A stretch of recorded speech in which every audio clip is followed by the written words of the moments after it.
1 जून 2026 को एक लड़की ने अपने घर में दवाई पीकर आत्महत्या की कोशिश की, जिसके बाद उसे इलाज के लिए अस्पताल में भर्ती करवाया गया।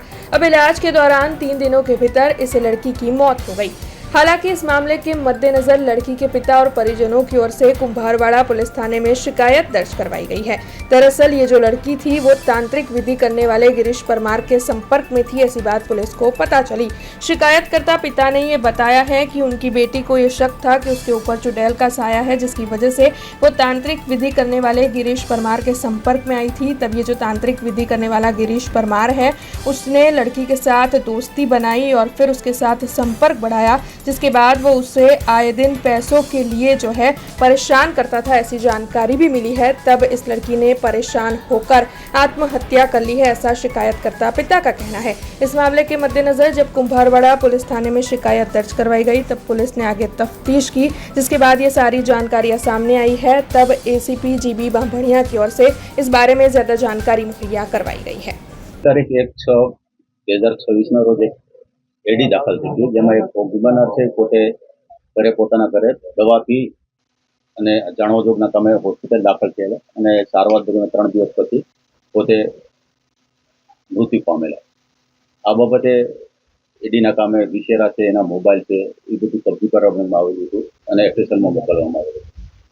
એફએસએલમાંથી રિપોર્ટ આવેલો કે આ વ્યક્તિને જે મરણના બેન છે તેને કોઈ ભુવા છે, એની સાથે गिरीश परमार સાથે સંપર્ક હતો અને અવારનવાર એની સાથે વાતચીત કરતા હતા। ફરિયાદીએ પોતાની ફરિયાદમાં જણાવ્યું છે કે તે વખતે વર્ષ 1.5 વર્ષ પહેલા પોતાની દીકરીને પોતાની છાતી ઉપર ચુડેલ બેસી ગઈ છે એવો સંદેહ હતો અને ભૂત ભુવાના કામે આ ગિરીશભાઈ પરમારના કોન્ટેક્ટમાં આવેલા અને તેને વિધિ કરી આપેલી। એમાં તેના વાળ છે, પછી અત્તરની શીશી છે, મધ છે, આવી માળા છે, આવી બધી વસ્તુ ભોગ બનનારને આપેલી અને થોડી રાહત પણ થયેલી એવું ફરિયાદીનું કહેવાનું છે। પછી આ જે ભોગ બનનાર મરણ ગઈ છે એ બેનને અને ભુવાને છે થોડા નજીકના સંબંધો ડેવલપ થયા અને એકબીજા સાથે સતત કોન્ટેક્ટમાં રહેતા હતા।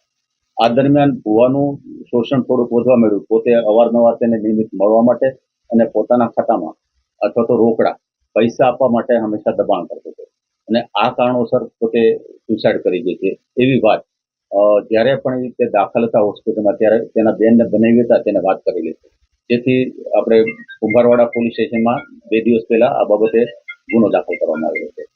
એફએસએલમાંથી જ્યારે ચેટ રિકવર થઈ એના મોબાઈલમાંથી ત્યારે આ બાબતનો ખુલાસો થયેલો। પ્રાથમિક તો એના બેનને બનાવી કે તમને વાત કરીશ, પણ ત્યારે ખુલીને વાત ના કરી કે સમાજમાં થોડી આબરૂ જવાની ડરના હિસાબે પોતે તાત્કાલિક આ બાબતે જ્યાં સુધી કોઈ પુરાવો ના મળે અને પોતાની દીકરીનું ખરાબ કે પોતાના સમાજમાં પોતાનું ખરાબ ન દેખાય એના માટે પરિવાર થોડો इस बाबते फरियाद करवा माटे आवेदन है। हमसे जुड़े रहने के लिए हमारे YouTube चैनल को सब्सक्राइब करें और नई वीडियो की नोटिफिकेशन के लिए बेल आइकॉन को दबाएं।